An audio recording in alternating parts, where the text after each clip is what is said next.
So how does it feel to get the premiership? Yeah, it's obviously really exciting, really ecstatic. It just shows that all that hard work that we've put in, not just this year, but over the last couple of years, has really paid off. And I'm really proud of the boys. Unfortunately, we didn't get the opportunity last year due to COVID to play in a grand final, but to get that experience was amazing for us this year, and to come out on top is an even better feeling.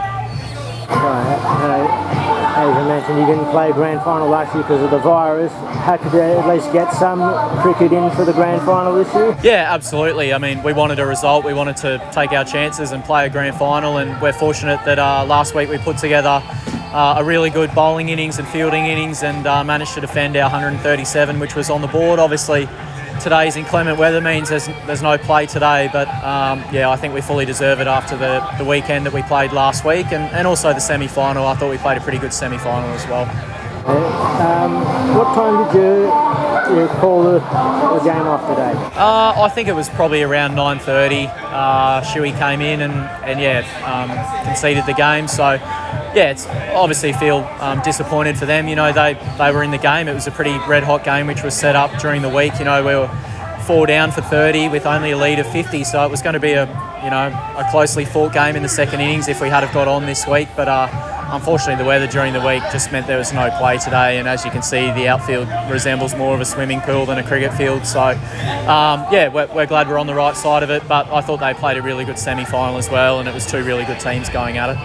I think the club had 3 teams in the grand final. What's that, sorry? I think the club had 3 teams in the grand final. Must be happy to at least have 2 premierships. Yeah, absolutely. Obviously feeling for the 4th grade boys. They were in a reasonable position overnight. Had Budrum, I think, 8 for 60 with only a lead of about 80, and they were going to back themselves. But, the weather's played its part, and unfortunately they haven't got the result. But obviously ecstatic for our 3rd grade boys as well.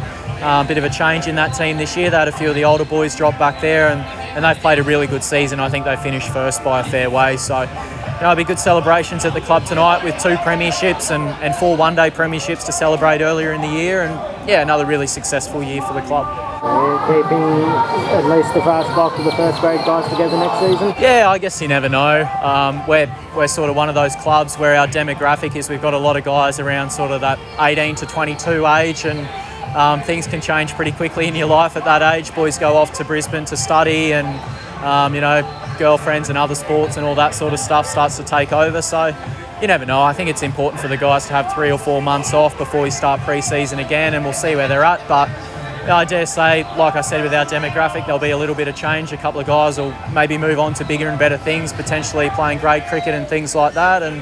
But I'd like to think we'll keep the core group and the nucleus. And the really promising thing for us was our 2nd grade was a really good group of young guys this year who perform really well, and we're biting at our heels in 1st grade. So if we do happen to have a couple of guys move on to other things, then we've got capable replacements ready to go.